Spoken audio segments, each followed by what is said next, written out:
والصلاة والسلام على سید الانبیاء والمرسلین وعلى آلہ وصحبہ اجمعین، اما بعد۔ اعوذ باللہ السمیع العلیم من الشیطان الرجیم، بسم اللہ الرحمن الرحیم۔ لقد کان لکم فی رسول اللہ اسوۃ حسنہ۔ کل کے درس میں غزوہ بدر کی وجوہات ہم نے بیان کی تھیں۔ آج اس غزوے کے متعلق مختصر ذکر ہوگا۔ پیارے نبی صلی اللہ علیہ وسلم کو جب یہ اطلاع ملی کہ ابو سفیان اب خود اپنے قافلے کے ساتھ شام سے واپس پلٹ رہا ہے، رمضان المبارک کا مہینہ تھا، ہجرت کا دوسرا سال تھا، رسول کریم صلی اللہ علیہ وسلم نے اعلان فرمایا۔ چنانچہ چند ایک صحابہ کرام جن کی تعداد 313 بتائی گئی ہے، وہ آپ صلی اللہ علیہ وسلم کے ساتھ تیار ہوئے۔ زیادہ تر صحابہ کرام نے اس کو ایک معمولی فوجی مہم سمجھا، جس طرح کہ پہلے 8 مرتبہ ایسا ہو چکا تھا۔ رسول اللہ صلی اللہ علیہ وسلم نے بھی زیادہ تاکید نہ فرمائی، ورنہ آپ صلی اللہ علیہ وسلم اگر تاکید کر دیتے تو ایک بڑی تعداد آپ کے ساتھ نکلتی۔ اس میں عورتیں، بوڑھے، مرد، بچے بھی شامل تھے۔ 313 بندے، جس کی پھر آگے تفصیل مورخین نے بتائی ہے۔ 86 کے لگ بھگ مہاجرین تھے، باقی انصاری تھے، اور لشکر کا یہ عالم تھا کہ گھوڑوں پر بیٹھ کر لڑائی ہوتی تھی۔ پورے لشکر میں صرف 2 گھوڑے تھے،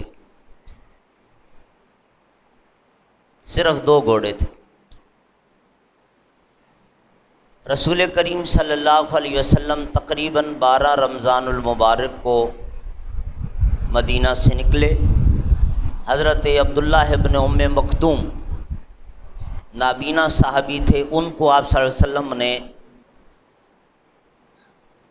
اپنی عدم موجودگی میں مدینہ منورہ کا امیر مقرر فرمایا، اور یہ آپ کی سنت رہی ہے کہ جب بھی مدینہ سے نکلتے تھے تو کسی نہ کسی صحابی کو یہ ذمہ داری دے کر آپ تشریف لے جاتے تھے۔ رسول اللہ صلی اللہ علیہ وسلم اپنا اندازہ لگا کر چلتے رہے کہ کس طرف سے ابو سفیان گزر سکتا ہے۔ ادھر ابو سفیان بھی ریڈ الرٹ تھا، اور اس کو یہ اطلاع بھی مل چکی تھی کہ اس کا جو پہلا قافلہ گیا تھا 4 بندوں کا، جس کا ذکر ہم نے کل کیا تھا، سریہ نخلہ، ان کے ساتھ کیا ہوا تھا۔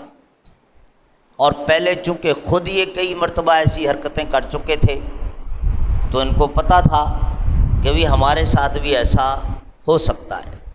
چنانچہ اس نے بھی ایک راستہ اختیار نہیں کیا، چند میل یوں جا کر پھر سیدھے ہاتھ کچھ فاصلہ، پھر الٹے ہاتھ، پھر یوں کا زگ زیگ کرتا ہوا رسول کریم صلی اللہ علیہ وسلم بدر کے قریب جب پہنچے، وہاں پر چند پہاڑیوں کا ہی فاصلہ رہ گیا تھا۔ ابو سفیان بھی اس طرف تھا، اور جب اس کو معلوم ہوا کہ رسول اللہ صلی اللہ علیہ وسلم اور آپ کے ساتھی اس کو پکڑنے کے لیے اسی علاقے میں موجود ہیں، تو اس نے فی الفور اپنا راستہ بھی بدلا اور مکہ مکرمہ میں پیغام بھیجا کہ میں بہت خطرے میں ہوں، میری مدد کو پہنچو۔ زمزم غفاری نامی شخص اس کی طرف سے گیا تھا، اس نے اعلان کیا، آج کے اصطلاح میں آپ کہہ لیجئے کہ سائرن بج گیا، سب لوگ تیار ہوئے، ہر قبیلے کے بڑے بڑے لوگ خود، اور اگر کسی کے ساتھ کوئی پرابلم خود نہیں جا سکتا تھا تو اپنی جگہ پہ اس نے کچھ فائٹرز دیے، جن میں ابو لہب بھی تھا، خود نہیں گیا لیکن اپنی جگہ پہ کچھ جنگجو دیے، باقی یہ بڑے بڑے امیہ بن خلف، عقبہ بن ابی معیط، ولید بن مغیرہ، عتبہ، شیبہ، یہ سب موجود، اور ابو جہل ان کی کمان کر رہا تھا، اخنس بن شریق بھی شامل تھا۔ 1300 فائٹرز مسلح پورے اسلحے کے ساتھ لیس ہو کر نکلے۔ ابو سفیان نے تھوڑا سا فاصلہ جب طے کیا اور اس نے اپنے آپ کو محفوظ سمجھا کہ اب میں مسلمانوں کی پکڑ میں نہیں آؤں گا، وہ مجھ سے دور ہیں، تو اس نے دوسرا پیغام بھیجا مکہ مکرمہ میں کہ اب میں محفوظ ہوں، مکہ پہنچنے والا ہوں، آپ لوگ میری انتظار کرو، اور اگر نکل گئے ہو تو واپس آ جاؤ، میں جب پہنچوں گا تو پھر ایک مرتبہ بھرپور تیاری کر کے جائیں گے مدینہ کی اس ریاست کو ختم کرنے کے لیے۔ مکہ والوں نے اپنا بندہ دوڑایا اس لشکر کی طرف جو ابو جہل کی کمانڈ میں 1300 فائٹرز جا رہے تھے۔ جب یہ پیغام ان کو ملا ابو سفیان کا دوسرا، تو ابو جہل کے اس لشکر میں اختلاف ہوا، کچھ لوگ کہتے تھے کہ نہیں، اب جب تیار ہو کر نکل آئے ہیں، یہ یثربی ہمارا مقابلہ نہیں کر سکتے، ہم بڑے ایکسپرٹ جنگجو ہیں، ان سے لڑائی کر کے ہی واپس جائیں گے، اور اس میں سر فہرست ابو جہل خود تھا۔ کچھ لوگ کہنے لگے کہ بھائی جس بندے کی وجہ سے ہم نکلے تھے وہ کہہ رہا ہے کہ واپس آ جاؤ، تو ہمیں واپس چلے جانا چاہیے۔ اس میں اخنس بن شریق سر فہرست تھا، چنانچہ اخنس بن شریق جب نکلا تو اس کے ساتھ 300 فائٹرز بھی چلے گئے۔ اس طرح ابو جہل کا لشکر 1000 کا رہ گیا۔ رسول کریم صلی اللہ علیہ وسلم جب بدر کے مقام پر پہنچے، اور آپ صلی اللہ علیہ وسلم، اب اس وقت کمیونیکیشن سسٹم یہ نہیں تھا، لیکن بڑی ہی حیران کن بات ہے کہ لوگوں کو ایک دوسرے کی اور خاص طور پہ اپنے دشمن کی اطلاعات کیسے بالکل رہتی تھی، اس قدر باخبر رہتے تھے۔ رسول کریم صلی اللہ علیہ وسلم کو اطلاع ملی کہ ابو سفیان تو بچ کے نکل گیا، دوسرے راستے سے مکہ پہنچنے والا ہوگا، البتہ مکہ سے ایک بڑا لشکر ہمارے ساتھ لڑنے کے لیے مدینہ کی طرف رواں دواں ہے، اور شاید اسی راستے پر ہے۔ رسول اللہ صلی اللہ علیہ وسلم نے ایک خطبہ ارشاد فرمایا، صحابہ کرام کو صورتحال بتائی، اور یہ آپ دیکھیں گے پیارے نبی صلی اللہ علیہ وسلم کی ایک سنت رہی سارے غزوات میں کہ آپ اپنے صحابہ کو، اپنے ساتھیوں کو کلیئر پکچر دیتے تھے، ٹرو پکچر دیتے تھے۔ ہمارے لیڈروں کی طرح عوام کو دھوکے میں رکھنا یہ رسول اللہ صلی اللہ علیہ وسلم کے ہاں نہیں تھا۔ صاف صاف سچ سچ بتا دینا کہ اس وقت یہ سچویشن ہے، اور پھر آپ صلی اللہ علیہ وسلم مشورہ بھی مانگتے تھے۔ رسول اللہ صلی اللہ علیہ وسلم سے زیادہ نہ کوئی ذہین فتین تھا، نہ آپ صلی اللہ علیہ وسلم سے زیادہ کوئی مدبر تھا، لیکن یہ اللہ کا آرڈر تھا، وَشَاوِرْهُمْ فِي الْأَمْرِ۔ آنے والے لوگوں کے لیے، لیڈروں کے لیے، رہنماؤں کے لیے ایک سبق تھا کہ آپ اپنے قریبی ساتھی جو انتہائی سمجھدار ہوں، مخلص ہوں، ان سے مشورہ کر لیا کرو، مشورے میں برکت ہوتی ہے۔ رسول اللہ صلی اللہ علیہ وسلم نے صحابہ کرام کو سچویشن بتائی اور مشورہ طلب کیا کہ کیا ہم واپس مدینہ منورہ چلے جائیں یا یہیں رک جائیں، دشمن کا جو لشکر آ رہا ہے اس کا مقابلہ یہاں کریں۔ اگر واپس چلے جاتے ہیں مدینہ تب بھی لڑائی تو ہوگی، ان کو نہیں پتہ کہ ہم یہاں بدر میں ہیں، وہ تو مدینہ پر ہی چڑھائی کے لیے آ رہے ہیں، اور مدینہ کے اندر گھس کر ہمارے اوپر حملہ کریں گے اور بے عزتی بھی ہماری کریں گے کہ راستے سے تم لوگ بھاگ آئے۔ اگر ہم یہاں رک جاتے ہیں اور یہاں ان کا مقابلہ کرتے ہیں، تعداد ہماری بلا شبہ بڑی تھوڑی ہے، لیکن دشمن کو ایک پیغام تو جائے گا کہ مسلمان بزدل قوم نہیں ہوتی، یہ دم دبا کے بھاگتے نہیں ہیں، یہ میدان میں ڈٹ جاتے ہیں۔ اب بتاؤ کیا مشورہ دیتے ہو؟ تو حضرت ابو بکر صدیق رضی اللہ تعالی عنہ اٹھے، اور بعض مورخین نے حضرت عمر فاروق کا بھی نام ذکر کیا۔ انہوں نے کہا اللہ کے رسول، ہمارا کوئی مشورہ نہیں ہے، ہماری کوئی رائے نہیں ہے، سب معاملہ آپ پر ہے، آپ کی ثوابدید پر، آپ اپنی بصیرت کے مطابق جو فیصلہ آپ کو مناسب لگتا ہے آپ وہ کیجئے اور ہمیں آرڈر کیجئے۔ اگر آپ ہمیں کہیں گے کہ سمندر میں چھلانگ لگا دو، ہم لگا دیں گے۔ اور پھر وہ آیت پڑھی کہ ہم وہ لوگ نہیں ہیں جنہوں نے کہا تھا فَاذْهَبْ أَنْتَ وَرَبُّكَ وَقَاتِلَا فَإِنَّا هَاهُنَا قَاعِدُونَ۔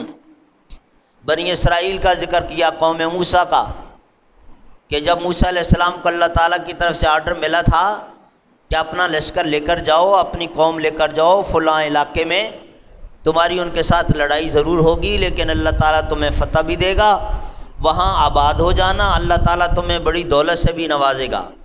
تو قوم نے کہا کہ موسیٰ وہ بڑے طاقتور لوگ ہیں، ہم ان کے ساتھ نہیں لڑ سکتے۔ موسیٰ علیہ السلام نے کہا کہ اللہ کا وعدہ ہے اللہ ہماری مدد کرے گا۔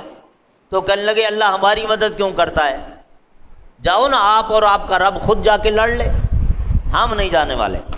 تو موسیٰ علیہ السلام کو شدید رنج ہوا تھا، تو حضرت ابو بکر صدیق رضی اللہ تعالی عنہ نے آپ صلی اللہ علیہ وسلم کو اس کا ریفرنس دیا اور عرض کیا اللہ کے رسول، ہم وہ لوگ نہیں ہیں کہ آپ کو تنہا چھوڑ دیں، ہم تو آپ کی خاطر اپنی جانیں قربان کرنے کے لیے نکلے ہوئے ہیں، آپ ہمیں آرڈر کیجیے۔ رسول کریم صلی اللہ علیہ وسلم نے بہت اپریشیٹ کیا، شاباش دی، اور اس کے بعد آپ صلی اللہ علیہ وسلم نے اپنا فیصلہ سنایا کہ ہم یہیں رک کر دشمن کا انتظار کریں گے اور جو بھی لڑائی ہوگی وہ یہیں ہوگی۔ چنانچہ تھوڑا سا آگے چلے اور رسول اللہ صلی اللہ علیہ وسلم نے قافلے کو رکنے کا حکم دیا۔ تو حضرت حباب ابن منذر رضی اللہ تعالیٰ عنہ ایک صحابی تھے، انہوں نے اللہ کے رسول صلی اللہ علیہ وسلم سے عرض کیا اللہ امرک، کیا اللہ تعالیٰ نے آپ کو آرڈر دیا ہے کہ اسی جگہ پہ اپنا پڑاؤ ڈال لیں، کیمپ لگا لیں، یا آپ اپنی مرضی سے رک رہے ہیں؟ رسول اللہ صلی اللہ علیہ وسلم نے فرمایا اللہ کی طرف سے تو ایسی کوئی پابندی نہیں ہے، مجھے یہ جگہ مناسب لگی تو میں یہاں رک گیا۔ کہنے لگے اللہ کے رسول میں اس علاقے کو جانتا ہوں، یہاں پانی کا ایک چشمہ ہے آگے، نہ جانے کتنا ہمارا سٹے ہوگا، پانی بھی تو بنیادی ضرورت ہے، تو ہمیں چشمے کے پاس رکنا چاہیے، اور اگر ہم وہاں نہیں جائیں گے تو دشمن کے پاس وہ چشمہ پہنچ جائے گا، تو ہمیں چشمے کے پاس جانا چاہیے۔ رسول اللہ صلی اللہ علیہ وسلم نے ان کو شاباش دی، گڈ آئیڈیا، بہت اچھا مشورہ ہے۔ آپ نے اس مشورے کو قبول فرمایا، آگے بڑھے، چشمے کے پاس پہنچے۔ دوبارہ حضرت حباب ابن منذر نے وہی سوال کیا کہ اللہ کے حکم سے رک رہے ہیں یا اپنی مرضی سے؟ آپ صلی اللہ علیہ وسلم نے فرمایا اللہ کی طرف سے ایسا کوئی حکم نہیں ہے کہ اسی جگہ رک جاؤ۔ کہا جی پھر میرا مشورہ ہے، ایک چشمہ آگے بھی ہے، ہمیں اگلے چشمے کے پاس جا کے رکنا چاہیے تاکہ دونوں چشمے ہمارے پاس ہوں، دشمن کے پاس کچھ نہ رہے، کیونکہ یہ کوئی کمپٹیشن تو نہیں ہے نا کہ بھئی دونوں کو برابر فیسلٹیٹ کرو اور پھر لڑاؤ، تو جنگ ہے، جنگ میں تو جتنا دشمن کو شکست دے سکتے ہو جس طرح سے بھی۔ آپ صلی اللہ علیہ وسلم نے یہ مشورہ بھی قبول فرمایا، اگلے چشمے کے پاس جا کے پھر کیمپ لگا۔ رسول کریم صلی اللہ علیہ وسلم کو صحابہ کرام نے مشورہ دیا کہ آپ کا خیمہ ہم اوپر ٹیلے پر لگا دیتے ہیں، اور سعد بن معاذ رضی اللہ تعالی عنہ نے آپ صلی اللہ علیہ وسلم کی سیکورٹی کے فرائض سنبھالے اور اپنے ساتھ چند صحابہ کرام کو لے لیا تاکہ اوپر آپ بیٹھے ہوں، نیچے سارا منظر دکھائی دے رہا ہو، اور پھر آپ ہمیں گائیڈ کرتے رہیں جنگ کے لیے۔ ادھر دشمن بھی پہنچ گیا، وہ بھی خوش ہو گئے کہ ہمیں مدینہ نہیں جانا پڑا، یہی مسلمانوں کے ساتھ لڑائی ہوگی۔ لیکن اتنے دنوں کے تھکے ہوئے رات آرام سے گزار لیں، کل صبح لڑائی شروع کریں گے۔ اب یہ 17 رمضان تھی، رات کے وقت ان کے 4 بندے ریکی کے لیے مسلمانوں کے کیمپ کی طرف آئے۔ مسلمان جو پہرے دار یہاں سیکورٹی پر مامور تھے، انہوں نے ان 4 کے 4 کو اریسٹ کر لیا اور ان سے پوچھا کہ بتاؤ تم کون کون ہو، کتنے بندے ہو۔ پہلے تو وہ چھپاتے تھے، لیکن جب ان سیکورٹی والوں نے ذرا سختی کی اور ان کی پٹائی کی تو پھر انہوں نے بتا دیا۔ رسول کریم صلی اللہ علیہ وسلم ساری رات اللہ تعالیٰ سے دعا کرتے رہے، اللہ تجھے ہماری ضرورت نہیں ہے، ہمیں تیری رحمت کی ضرورت ہے، تو چاہے تو اس دشمن کو کسی اور طریقے سے بھی ختم کروا سکتا ہے، لیکن یہ تیرا ہم پر احسان ہوگا کہ یہ کام تو ہمارے ہاتھوں سے کروا۔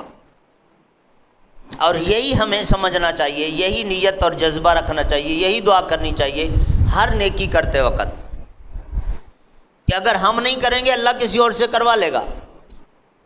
یہ تو میری سعادت ہے کہ اللہ مجھے موقع دے، یہ اس کی مہربانی ہوگی۔ بہرحال رسول اللہ صلی اللہ علیہ وسلم دعا کرتے رہے، اور اس کے ساتھ ساتھ وہ دعا مشہور بھی ہے کہ اللہ یہ میری مٹھی بھر لوگ ہیں میرے ساتھ، آج اگر یہ ختم ہو جاتے ہیں، ان کو شکست ہوتی ہے، بہت برا امپریشن جائے گا، اور پھر پتہ نہیں توحید والوں کا کیا بنے گا، ہماری مدد فرما۔ اچھا، ادھر ابو جہل وہ بھی رات کو دعا کرنے لگا اور غیر شعوری طور پر دعا یہ کرتا ہے کہ اللہ ہم دونوں میں سے جو حق پر ہے اس کو زندہ رکھ، جو غلط ہے اس کو ختم کر دے۔ اللہ اکبر۔ بہرحال صبح دم اسود بن عبد الاسد مخزومی ابو جہل کے لشکر سے آگے بڑھا مسلمانوں کے کیمپ کی طرف، اور گالی گلوچ کرتا ہوا مسلمانوں کو کہ دونوں چشمے بھی تمہارے قبضے میں، لیکن ہم اپنے ساتھ اتنا راشن لائے ہوئے ہیں۔ اور آپ کو میں بتاتا چلوں کہ رسول کریم صلی اللہ علیہ وسلم کو جب یہ اطلاع ملی تھی کہ اس لشکر میں کتنے بندے ہیں، وہ آپ نے اندازہ کیسے لگایا تھا؟ آپ سے جو بندہ ملا تھا جس نے اس لشکر کو دیکھا تھا، اس نے جو بتایا تھا تعداد وہ نہیں بتا سکا۔ آپ نے اس سے پوچھا کہ یہ روزانہ اپنی خوراک کے لیے اونٹ کتنے ذبح کرتے ہیں؟ اس وقت اونٹ کا گوشت زیادہ کھایا جاتا تھا، یہی جانور۔ تو کہا جی ایک دن 9 اونٹ ذبح کرتے ہیں، دوسرے دن 10 اونٹ ذبح کرتے ہیں۔ تو رسول اللہ صلی اللہ علیہ وسلم نے وہیں سے اندازہ لگایا کہ ایک اونٹ 100 بندے تقریباً کھاتے ہیں، تو یہ 900 سے 1000 کے درمیان ہیں یہ لوگ، اب اس وقت کی جو ان کی خوراک تھی، اس طرح کے اندازے۔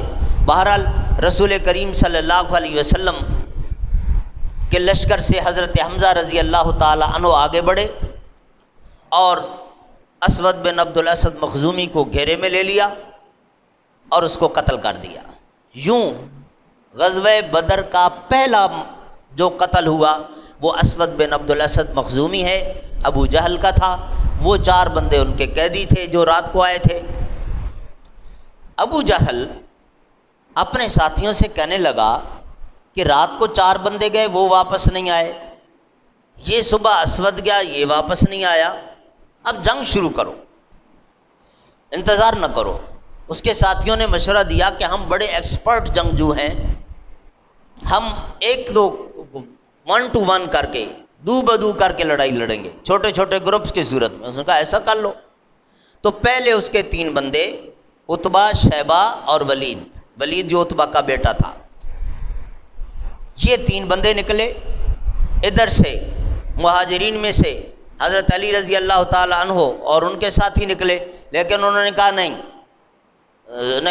انصاریوں میں سے نکلے عبداللہ بن رواحہ رضی اللہ تعالی عنہ کی قیادت میں 3 بندے، کہنے لگے نہیں تم سے بھی لڑیں گے، لیکن پہلے ہم اپنے جو بگوڑے ہیں ان سے لڑیں گے، مہاجروں میں سے نکالو۔ تو رسول اللہ صلی اللہ علیہ وسلم نے آرڈر کیا کہ مہاجرین میں سے نکلو۔ چنانچہ حضرت علی رضی اللہ تعالیٰ عنہ، حضرت حمزہ رضی اللہ تعالیٰ عنہ اور عبیدہ ابن حارث رضی اللہ تعالیٰ عنہ، تینوں آگے بڑھے اور ایک ایک کو ٹارگٹ بنا لیا۔ عبیدہ بن حارث نے عتبہ کو، حضرت حمزہ نے شیبہ کو اور حضرت علی نے ولید کو۔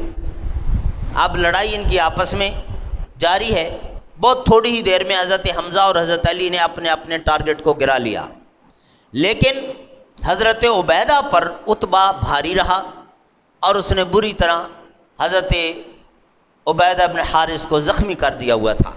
جب حضرت حمزہ نے یہ کیفیت دیکھی، حضرت علی کو بھی آواز دی، دونوں بھاگے ہوئے گئے اور انہوں نے اس کو، عتبہ کو تو قتل کر دیا، لیکن حضرت عبیدہ اب بہت شدید گھائل تھے، ان کو اپنے ہاتھوں پہ اٹھا کے کیمپ کی طرف لے کر آئے، اور پھر اسی جنگ کے دوران حضرت عبیدہ ابن حارث شہید بھی ہو گئے۔ تو مسلمانوں کے پہلے شہید حضرت عبیدہ ابن حارث ہیں۔ اب اس کے بعد ابو جہل کو غصہ آیا اور اپنی فوج کو ڈانٹنے لگا کہ تم لوگ غلط مشورے دیتے ہو، یہ 3 بھی گئے، جب ہماری تعداد زیادہ ہے تو کس بات کا انتظار، سارے اکٹھے حملہ کرو۔ سب نے حملہ کیا۔ رسول کریم صلی اللہ علیہ وسلم کو اللہ تعالیٰ کی طرف سے وعدہ مل چکا تھا کہ ہمارے فرشتے آپ کی مدد کے لیے آئیں گے، چنانچہ صحابہ کرام نے بھرپور اپنا دفاع کیا، اور خود فرماتے ہیں کہ جس کو بھی ہم تلوار مارنے لگتے تھے، ہم تلوار اٹھاتے تھے، اس کو ایسا لگتا تھا پہلے کسی اور کی تلوار لگ گئی ہے، گر گیا ہے، دوسری ہماری تلوار لگتی تھی اور اس کا سر جدا ہو جاتا تھا۔ یہ اللہ تعالیٰ کی طرف سے مدد تھی ان 313 کے ساتھ۔ اس پر علامہ اقبال کا شعر بھی ہے وہ۔ بہرحال جب یہ کیفیت دیکھی ابو جہل نے کہ اس کے بندے اب بھی زیادہ مارے جا رہے ہیں، فوراً اپنی فوج کو آرڈر کرتا ہے، سٹاپ، رک جاؤ اور واپس آؤ اپنے کیمپ کی طرف۔ رسول اللہ صلی اللہ علیہ وسلم نے بھی اپنی فوج کو رکنے کا حکم دے دیا، واپس چلے گئے ابو جہل کے سارے فوجی کیمپ کے پاس۔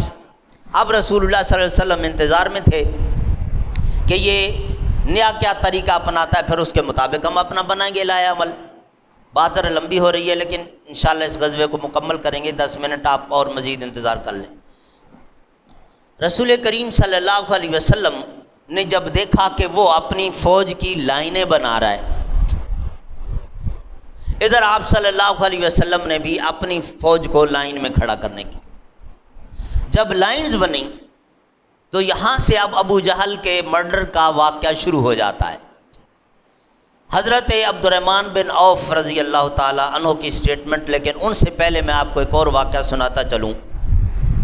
سواد بن غزیہ ایک صحابی تھے، رسول کریم صلی اللہ علیہ وسلم جب لائنز بنا رہے تھے تو وہ تھوڑا سا اپنی لائن سے آگے کھڑے تھے، تو رسول اللہ صلی اللہ علیہ وسلم آپ چونکہ جنگ کی حالت میں تھے، تلوار نیزہ یہی چیزیں آگے، تو آپ صلی اللہ علیہ وسلم نے ان کو تھوڑا سا پیچھے کو کیا کہ آپ ذرا پیچھے ہو جائیں، لائن میں سیدھے کھڑے ہو جائیں۔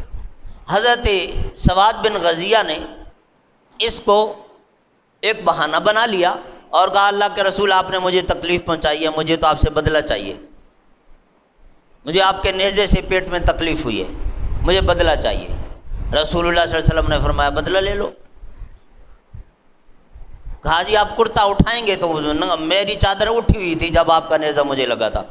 رسول کریم صلی اللہ علیہ وسلم نے اپنا کرتا اٹھا دیا اور رسول کریم صلی اللہ علیہ وسلم سے لپٹ گئے، رونے لگے، کہنے لگے اللہ کے رسول آپ اور کسی کے ساتھ زیادتی کریں، کسی کو تکلیف پہنچائیں، یہ کیسے ممکن ہے؟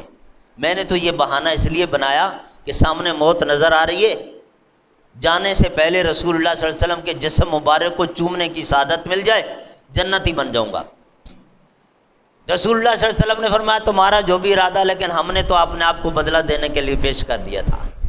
بہرحال اب اس کے بعد حضرت عبد الرحمن بن عوف کی سٹیٹمنٹ، کہا جب لائن بنی تو میرے دائیں طرف معاذ بن افرا اور بائیں طرف وہ بھی معاذ، لیکن نام ان کی ولدیت کچھ اور تھی، کسی نے معاذ بن جموع، عمر بن جموع کہا، کسی نے کچھ کہا، لیکن نام ان کا بھی معاذ، اور دونوں 11 12 13 سال کے بچے اور انصاریوں کے بچے جو لڑائی جھگڑا زیادہ جانتے بھی نہیں۔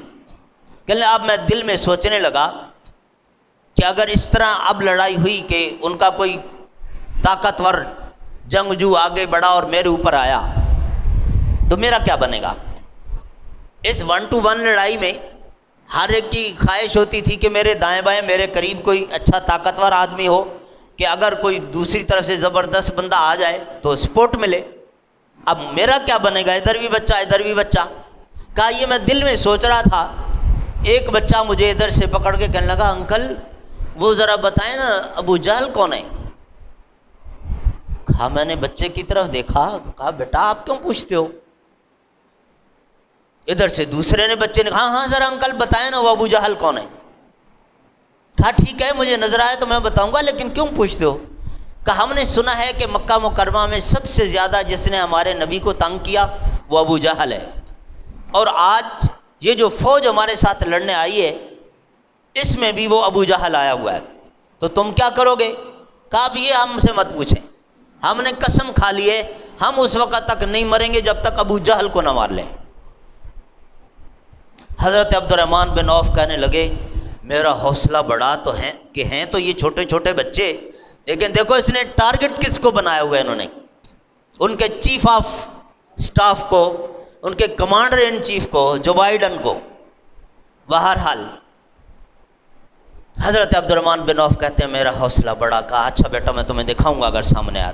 تھوڑی ہی دیر کے بعد وہ اپنی صفیں درست کرواتا ہوا، انسٹرکشن دیتا ہوا سامنے آیا. فاصلہ تو کافی تھا لیکن سامنے نظر آیا. اس کی پیٹھ اپنے لشکر کی طرف تھی، منہ اپنے لشکر کی طرف تھا، پیٹھ مسلمانوں کی طرف تھی. اور حضرت عبد الرحمن نے اشارہ کیا انگلی سے کہ وہ رہا ابو جہل. دونوں بچے فل سپیڈ دوڑے اور گراؤنڈ میں سارا ڈسٹ اٹھا، مٹی، کچھ دکھائی نہیں دے رہا تھا. اور تھوڑی ہی دیر کے بعد دونوں بچے تلواریں لہراتے ہوئے آئے. ایک کہتا ہے میں نے ابو جہل کو مار دیا، دوسرا کہتا ہے میں نے ابو جہل کو مار دیا. رسول اللہ صلی اللہ علیہ وسلم نے فرمایا ادھر آؤ اپنی تلواریں دکھاؤ. جب آپ صلی اللہ علیہ وسلم نے تلواریں دیکھیں تو دونوں پر بلڈ لگا ہوا تھا، خون لگا ہوا تھا. آپ نے فرمایا بل قتل تم دونوں نے اس کو قتل کیا. اب ہوا کیا، اصل بات تو رب کی مدد ہے نا کہ فرشتے نازل ہو رہے تھے. جب یہ بچے دوڑے، اب وہ مطمئن کہ مسلمانوں کا لشکر تو وہاں کھڑا ہوا ہے، کیونکہ ابھی تک توجہ ہی نہیں تھی کہ جب ہم سٹارٹ کریں گے تو مسلمان تو اپنی دفاع میں لڑ رہے تھے، یہ تو خود آگے نہیں بڑھیں گے. وہ اپنی انسٹرکشنز دے رہا تھا. پیچھے سے جا کر ایسے حملہ، اور جب وہ بالکل قریب پہنچا اور اس کے اوپر جب حملہ کیا اس کی فوج نے سمجھا کوئی جن بھوت آ گئے، وہ ویسے بھاگے، یہ اکیلا کھڑا. ایسا مارا اس کو اس کے گھوڑے کا بھی پیٹ پھٹ گیا. رسول کریم صلی اللہ علیہ وسلم نے حضرت عبداللہ ابن مسعود رضی اللہ تعالی عنہ کو حکم دیا کہ یہ بچے کہتے ہیں کہ ہم نے ابو جہل کو مار دیا، اس کی فوج بھی نظر نہیں آ رہی، ذرا جاؤ خبر تو لو. حضرت عبداللہ ابن مسعود جب گئے تو انہوں نے دیکھا کہ وہ تڑپ رہا تھا، سانس ابھی اس میں باقی تھا. اور پھر اس نے کچھ باتیں بھی حضرت عبداللہ ابن مسعود کے ساتھ کی کہ میں 2 انصاریوں کے بچے، زمینداروں کے بچوں کے ہاتھوں مر گیا ہوں، کسی جنگجو کے ہاتھوں مرتا بے عزتی ہو رہی ہے. بہرحال انہوں نے سینے کے اوپر اپنا پاؤں رکھا، اس کی گردن کاٹی اور نشانی کے طور پہ اس کا سر رسول اللہ صلی اللہ علیہ وسلم کے پاس لے آئے. یوں ابو جہل جب قتل ہوا، اب اس وقت تو اس کی فوج پیچھے کو بھاگ گئی، لیکن بعد میں جب انہوں نے دیکھا کہ ہمارے کمانڈر کا یہ حال ہوا ہے تو اکرمہ بن ابو جہل، جو ابو جہل کا بیٹا، وہ بھی اس فوج میں شامل تھا. اس نے دوبارہ اپنی فوج کو اکٹھا کیا کہ تمہارا کمانڈر مارا گیا ہے، ہماری تعداد زیادہ ہے، کیوں گھبرا رہے ہو، آگے بڑھو. اب دوبارہ جیسے تیسے اس نے حملہ کروایا، لیکن اب اس کی فوج کے وہ حوصلے نہیں تھے کیونکہ کمانڈر مارا گیا تھا. اور ادھر سے بھرپور مزاحمت اور اللہ کی مدد اصل بات. چنانچہ تھوڑی ہی دیر میں وہ ہتھیار ڈال کے بھاگنے لگے. رسول اللہ صلی اللہ علیہ وسلم نے حکم دے دیا کہ اب تم تلواریں چلانا بند کر دو اور ان کو پکڑو. چنانچہ اب ان کے جو بندے قتل ہوئے تھے وہ جب گنے گئے تو 70 تھے، اور ان کے بندے گرفتار جب کر رہے تھے، حضرت عمر فاروق رضی اللہ تعالی عنہ کہتے تھے کہ ان کو گرفتار کر کے قیدی بنا کے کیا کریں گے، مارو ان کو، ختم کرو، ورنہ یہ دوبارہ پھر آئیں گے تمہارے ساتھ لڑنے کے لیے. اور پھر اس سے بڑھ کر ایک بات یہ کرتے تھے، اپنے ساتھی مسلمان فوجیوں کو کہتے تھے کہ یہ جو ادھر سے آئے ہیں نا، یہ سارے اپنے اپنے رشتہ دار ہیں، ہر شخص اپنے اپنے رشتہ دار کو خود اپنے ہاتھ سے مارے، تمہارے ایمان کا پتہ چل جائے. اور صرف کہتے نہیں تھے، اپنے سگے ماموں آس بن وائل کو خود حضرت عاص بن ہشام کو حضرت عمر فاروق نے خود اپنے ہاتھ سے قتل کیا تھا۔ اور یہیں پر وہ واقعہ ملتا ہے عبد الرحمن بن ابو بکر کا، حضرت ابو بکر صدیق کے بیٹے کا، کہ وہ اس وقت مسلمان نہیں تھے بدر کی جنگ میں، بعد میں مسلمان ہوئے اور کہنے لگے کہ ابا جان جنگ بدر میں آپ 3 مرتبہ میری تلوار کی رینج میں آئے، میں چاہتا تو آپ کو بڑی آسانی سے قتل کر سکتا تھا، لیکن میں روک لیتا تھا، تلوار کے باپ ہے، میں اس کو کیسے ماروں۔ حضرت ابو بکر صدیق رضی اللہ تعالی عنہ نے فرمایا تم نے تو مجھے 3 مرتبہ چھوڑ دیا تھا، اللہ کی قسم اگر تو میری تلوار کی زد میں 1 مرتبہ بھی آ جاتا، تو میرا بیٹا نہیں لگتا تھا اس وقت، تو میرے نبی سے لڑنے کے لیے آیا تھا، میرا دشمن تھا، میں تیری گردن تن سے جدا کر دیتا۔ یہ ان لوگوں کا جذبہ تھا۔ بہرحال امیہ بن خلف جو حضرت بلال رضی اللہ تعالی عنہ کا مالک رہا تھا، اس کو حضرت عبد الرحمن بن عوف نے گرفتار کیا اور رسی سے باندھ کر لا رہے تھے۔ حضرت بلال نے دیکھ لیا، کہا اس کو میں نہیں چھوڑوں گا، انہوں نے کہا یار آپ بندہ ہوا ہے، کہا نہیں چھوڑوں گا اس کو۔ چنانچہ امیہ بن خلف کو یوں قتل کیا۔ عقبہ بن ابو امید جس نے رسول اللہ صلی اللہ علیہ وسلم پر اونٹ کی اوجری ڈالی تھی وہ قتل ہوا۔ یہ سارے بڑے بڑے قتل ہو گئے۔ رسول کریم صلی اللہ علیہ وسلم کے 14 صحابی شہید ہوئے تھے، آپ نے ان سب کی تدفین فرمائی، اور اس کے بعد مشرکین مکہ کے جو 70 بندے قتل ہوئے تھے سب کو اجتماعی ایک ہی گڑھے میں ڈال کے مٹی ڈال کے اس کو بند کیا۔ اس کے بعد رسول اللہ صلی اللہ علیہ وسلم وہاں سے واپس مدینہ منورہ تشریف لائے۔ 70 قیدی آپ کے ساتھ تھے۔ ادھر مکہ مکرمہ میں یہ خبر جا کے پھیلی، ابو رافع جو کہ حضرت عباس کے غلام تھے، انہوں نے جا کر بتایا کہ وہاں تو یہ ہوا معاملہ، جنگ میں تو تباہی ہو گئی ہے اور سارے بڑے بڑے لیڈر مشرکین مکہ تمہارے مارے گئے ہیں۔ جب وہ یہ بات بتا رہے تھے ابو لہب کو غصہ آیا، ابو لہب نے ان کو تھپڑ رسید کر دیا۔ اس پر حضرت ام الفضل جو کہ رسول اللہ صلی اللہ علیہ وسلم کی سالی بھی تھیں اور آپ صلی اللہ علیہ وسلم کی چچی بھی تھیں، حضرت عباس کی وائف تھیں، ان کو غصہ آیا کہ ہمارا غلام ہے، یہ اس کو کیوں تھپڑ مارے، اس نے خبر ہی دی ہے نا، جو واقعہ ہوا اس نے وہی بتایا، اس میں اس کا کیا قصور۔ تو انہوں نے کوئی ڈنڈا ان کے ہاتھ آ گیا، اٹھا کے ایسا ابو لہب کو مارا اور اس سے اس کا زخم ہوا، کینسر بنا، جو بھی 2-3 دن کے اندر اندر وہ ختم ہو گیا، اور اتنی بدبو آ رہی تھی اس کی ڈیڈ باڈی سے کہ لوگ اس کے قریب نہیں جا رہے تھے۔ 3 دن تک پڑا رہا اور اس کے بعد اس کی تدفین ہوئی۔ ادھر رسول کریم صلی اللہ علیہ وسلم کی فتح کی بشارت مدینہ منورہ پہنچی۔ رسول کریم صلی اللہ علیہ وسلم مدینہ منورہ جب پہنچے، یہ 22-23 رمضان تھا، ہجرت کا دوسرا سال، آپ صلی اللہ علیہ وسلم کا سب لوگ استقبال کرنے کے لیے دیکھا، عثمان نہیں نظر آ رہے۔ آپ صلی اللہ علیہ وسلم نے پوچھا، اچھا جب آپ صلی اللہ علیہ وسلم جا رہے تھے حضرت عثمان بھی تیار ہوئی ہے؟ تو آپ نے فرمایا نہیں، رقیہ بیمار ہے، میری بیٹی حضرت عثمان کی وائف تھی، آپ ان کی تیمارداری کرو، بس تم ایسے سمجھو میرے ساتھ برابر کے شریک ہو۔ اور رسول اللہ صلی اللہ علیہ وسلم نے مال غنیمت میں حضرت عثمان کا حصہ بھی نکالا تھا کہ حضرت رقیہ فوت ہو گئی ہیں اور حضرت عثمان ان کی تدفین کر رہے ہیں، اس لیے وہ نظر نہیں آ رہے۔ رسول اللہ صلی اللہ علیہ وسلم جنت البقیع تشریف لے گئے، حضرت عثمان قبر برابر کر رہے تھے، آپ صلی اللہ علیہ وسلم سے لپٹ گئے، رونے لگے، کہنے لگے اللہ کے رسول میں آپ کو فتح کی مبارکباد دوں یا رقیہ کی وفات پر آپ سے تعزیت کروں؟